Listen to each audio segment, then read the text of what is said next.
Hi, welcome to Anytime Blogger. In today's video, we're gonna talk about the home price.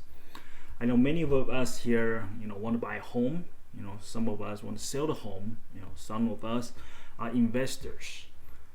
So especially during this time of uncertainty, due to this pandemic, we want to understand how that's gonna affect the home price. So we will discuss several factors and hope that's gonna help us understand the big picture a little better. Before diving into details, let's first look at some fact. Here's a news report from the Associated Press. It actually says that home price were actually rising, before the virus hit the economy. So basically, it's like saying that everything was going fine, and then we hit a wall, right? So everything kind of stopped, because we had this shelter-in-place order, right?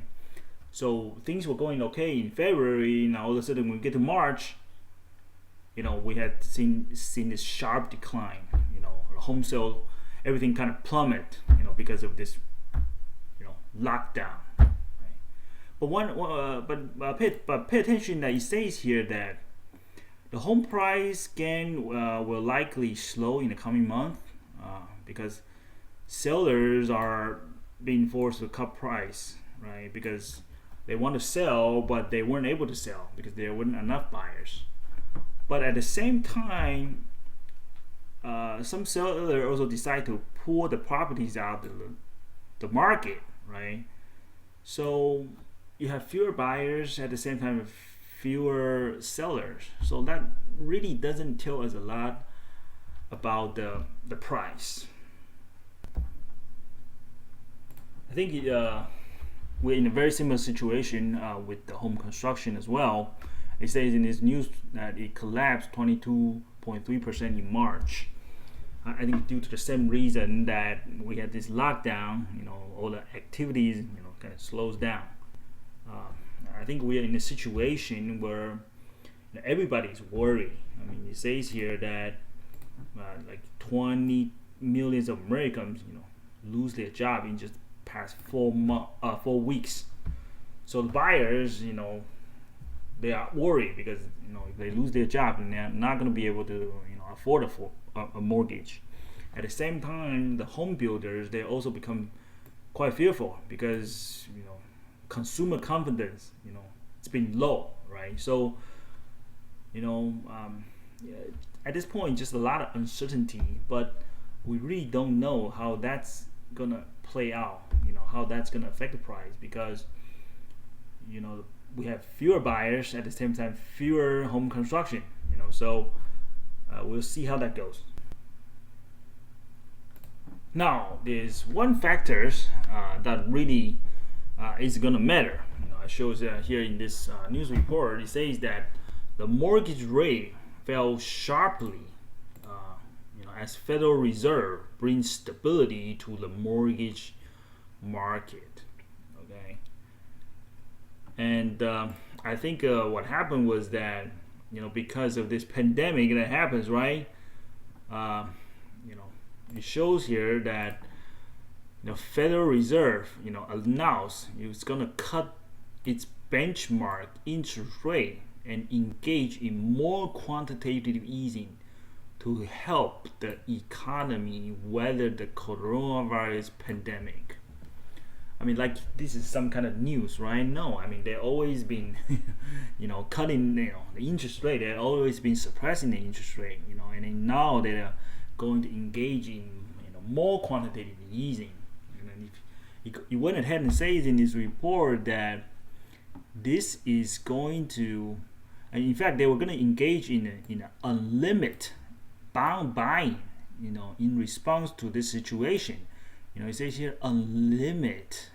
They don't have any limit, in how much they're going to do this, and they say that this is going to help the bank because it was so disruptive that the bank did not know what to do. They want to get they didn't know how they're gonna price the loan and all that. So the Federal Reserve, they stepping in, and they do this, to provide a huge psychological benefit to the lenders, which will allow them to feel comfortable to bring the rate lower. So you see that the Federal Reserve has these abilities to dictate things. They want to bring the rate lower, to encourage people, so that it's okay. Things are not as bad. Now, at the same time, we had this another news report. It says that J.P. Morgan Chase, they actually decide to raise the mortgage borrowing standard, because as the economic outlook darkens, so it says in these reports that they decide that they will allow customers to have a mortgage if they have a credit score of at least 700, and they were required to make a down payment equal to 20% of the home value. So we see in a situation that the Federal Reserve, they step in and they cut the interest rate, so the mortgage rate fell, right? And you might think that's a good thing there, because it's easier to get a loan, right?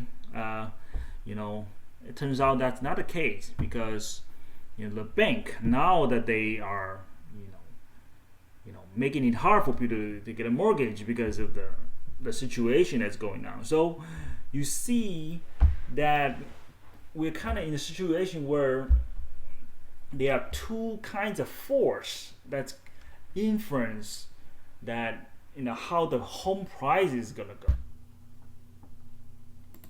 So what are the two forces that drive the price of our homes, our home prices? The first one is actually the most basic one, and that's the force of a free market. Free market force based on the supply and demand. Okay, this is not only just deciding a home price; it should decide a lot of things. All the goods and service in a free capitalist world. Okay, it's based on supply and demand. Okay, so if you have something that you have a lot of demand, yet you don't have enough supply, and the price of that is going to go up, right? On the other hand, if you have something that you have a large inventory, yet the demand is not very high, then the price is going to go down, right? So that is the free market force, that kind of dictates, what the price of something, of any goods and service, what they need to be. So if this was an actual only thing that dictates, the price, and then that would be a really good situation. But that's not the case, and that's definitely not the case for the home price. Okay. So what are the second, force that kind of dictates the price of our homes? We have to understand. You can probably guess this by now. It's our central bank intervention. By that I mean a lot of liquidity injection, money printing, cheap lending, bails out, and that has been going on for quite a long time in our country. I would say almost like on the last 2 decades. Our central bank have decided to step in, and lower our interest rate, and they don't just do this for a short period amount of time, and they do this for a very long time. All right. So instead of letting the free market force to dictate, what the interest rate should be, they decide to come in and suppress the interest rate. In essence, what they're doing is that they pull the pendulum towards one end. So they try to influence this whole thing by pulling the pendulum towards one end, and it just leave it there for a really long time. Okay, And not only do they do that, and they encourage people, through this policy, through this interest rate, to this 0% interest rate. They essentially encourage people to, go out there, and then, get a loan. Encourage people to spend a lot more. Because our Americans' economy has been consumer-based economy, right? So without people going out there spending a lot of money, our economy will be in trouble. So that's why they had this policy that encourage people to spend more. You don't need to save. They punish the saver. They encourage people to go out and spend more. And so this very thing actually leads to our 2008, financial collapse, because, basically anyone, at the time, anyone would, you don't have to have, any proof of income, to get a mortgage and things. You just have to have a pulse. If you're breathing, then you can get a mortgage. So that's why there were a lot of really bad loans, bad mortgage at the time, which lead to the 2008 financial collapse. So instead of letting this free market, correction to run its course, they didn't let that happen. They decided to step in with even more, money printing, which is what we know as the quantitative easing. They did this round after rounds and rounds of quantitative easing, basically pumping money into the markets. They actually even make the interest even lower, in this situation. I think it's 0%. I think for a really long time. Basically just encourage people to say, hey, no, nothing. It's not as bad as you think. Just go out there, and then spend the money, and then, so that's why we had this giant debt bubble. So everything, our home price included, has been very detached from the free market force. In fact, the pendulum's been pointing towards one side for a really long time. All right.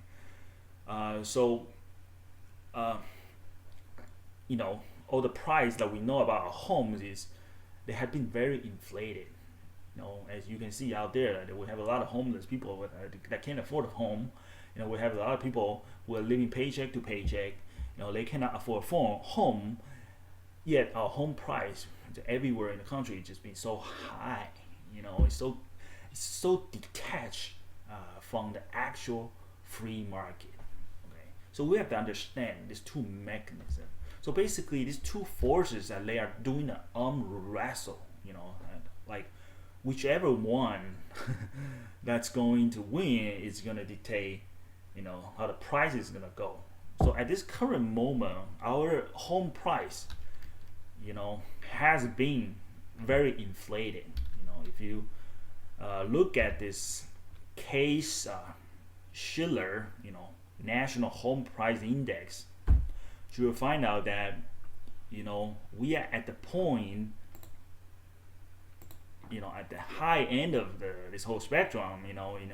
You see that this, this, as shown in this graph here, this is where we have the big interest rate cut, and you can see that, all those liquidity, encouraging people to spend a lot of go borrowing stuff, actually result in, home price kind of shooting up. And then we had this correction because of, there were a lot of bad loans made to people who couldn't afford it, right? So that's why we had this corrections. Yet our central bank say, hey, we got to intervene. So they came in and essentially cut the rate to zero, and then with several rounds after rounds of quantitative easing, so that they think they solved this collapse.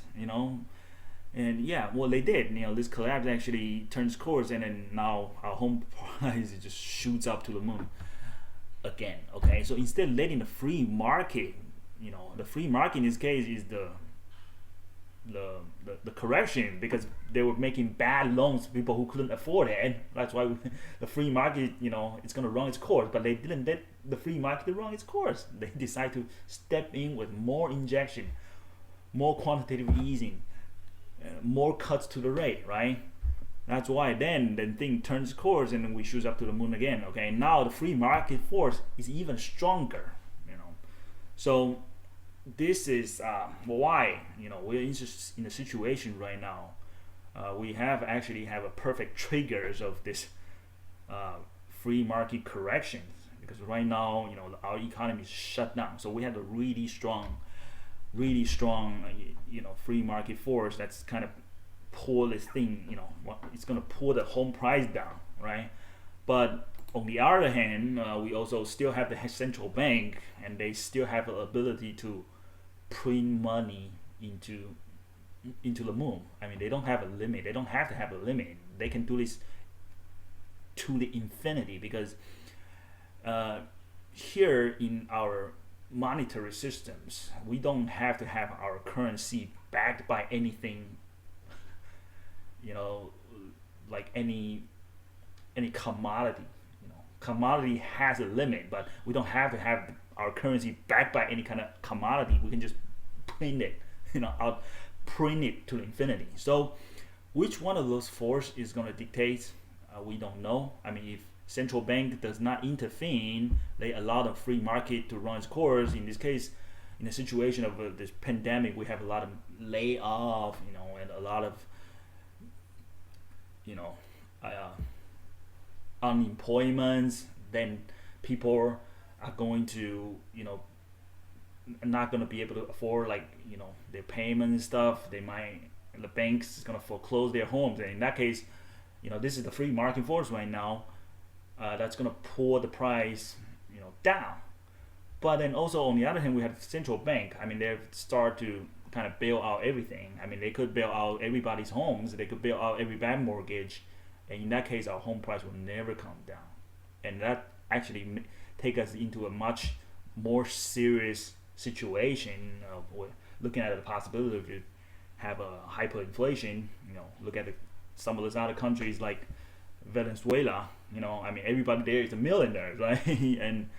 and but $1 million there, you couldn't even afford a loaf of bread. So I mean, that's kind of the situation where we are right now. So central bank intervention and free market force, which one is be able to run its course, which one has a stronger, which one wins the wrestle. That's how that's going to dictate our home price. So if you ask me what I think personally would happen, I think this free market force that we're experiencing right now, this economy shutdown, this whole shelter in place orders, and I think that is a really serious thing, because it's also almost like an explosion. It almost happens overnight. I mean, we have 26 millions of unemployment in just 5 weeks. So this free market force right now, it's too strong. In the beginning, it may take the central bank quite some time to figure out exactly how they're gonna bail out everybody. So in the beginning, I think the free market force is too strong to ignore. I think we have massive layoffs, massive unemployment. People are going to start losing their houses. The bank might start foreclosing them. So it's possible in the beginning. I would say maybe next year or two. We could see this downward trend. Like the home price could actually go down by a lot. It's possible. But then once the consumer confidence has been restored in this situation, it could be for example, the invention of a vaccine or things like that. Once that consumer confidence gets restored, then we could have a turn back, and that turn back, it's probably going to be very violent, and that inflation is probably going to be very bad, because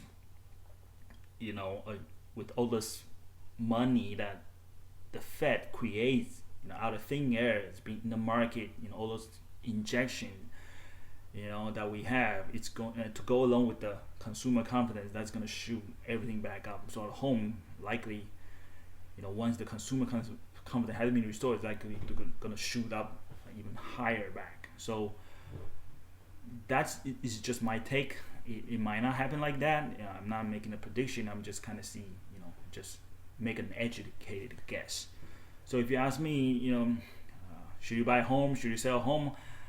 I don't know. I don't help people make a financial decision. I mean, it's your choice. But everybody has a different situation. We're in a different market.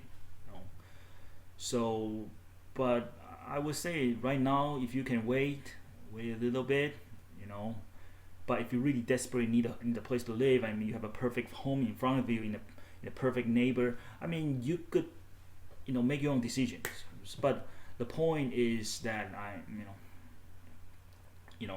I'm trying to help, us understand, the two forces that's kind of, I'm wrestling, right? And which one is gonna win will decide, how the home price is gonna go. So some of you might actually wonder, are there any place in the Bible that talks about, this home price, how the home price is gonna go, As many of you know, that it's the position of this channel. We talk not just about, economy, about the politics. We also talk about the Bible, because the Bible is the absolute truth. It's the Word of God. So if we don't study it, I mean, everything is just our own opinions, right? So we have to, talk about the Bible. So are there any indication in the Bible about how the home price and things are gonna go, right? I mean, actually, there is not anything specifically about the home price, but there are some indications of like what will happen, during the end times, between the rich and the poor, how they are gonna be, and so this Bible verse, it's found in the book of Revelation, chapter 6, verses 5 to 6.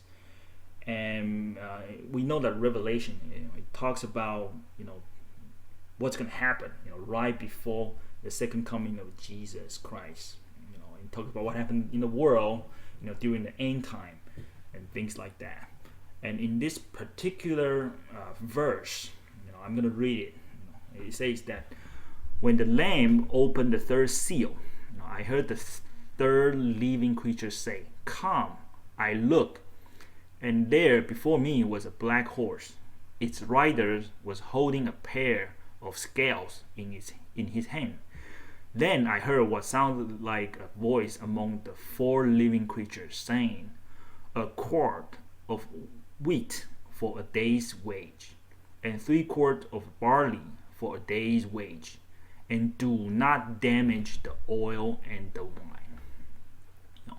I noticed that I underline this part, the part that's underlined, and I think this is what gives us a really good idea, the kind of the world that we're going to be living in during the end time is where, a quart of wheat is going to be for a day's wage. So basically, people, they have to spend a quart of wheat. Those are the food that we eat, right? I mean, those are everyday necessity. Most of the people, they're going to have to spend most of their money, most of their wage, into everyday necessities such as food and stuff. They're going to, in other words, most people, are going to be living paycheck to paycheck.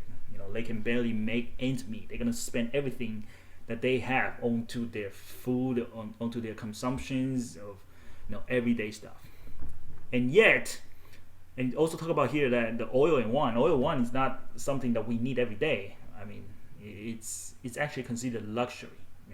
This actually symbolizes the rich people, and it says that do not damage the oil and the wine. I think it means that why most people, they be struggling, they're living from paycheck to paycheck, they can barely make it ends meet. Rich people, I mean, they are not going to be affected at all, by this inflation and this type of things. They're not going to be affected at all. So I think this says a lot. I mean, this is a 2,000-year-old prophecy that I think that's the world that we're living in right now. I mean, it's already come to pass, and this is a 2,000-year-old prophecy that's already come to pass. So I think that should give us a really good indication on whether I mean, as far as the home price is concerned, I think we'll definitely be looking at some, inflation, in the longer term. I'm not talking about the shorter term. I think in the shorter term we could have this deflation, but in the longer term we're definitely looking at some even worse inflation, that the gap between the rich and the poor are going to be even wider. And that's just my take. So that's all for the day. Thank you for watching this video. If you like it, please give us a thumb up, share it with your friend, with your family, subscribe to our channel, and be sure to turn on your notification. God bless you. Thank you.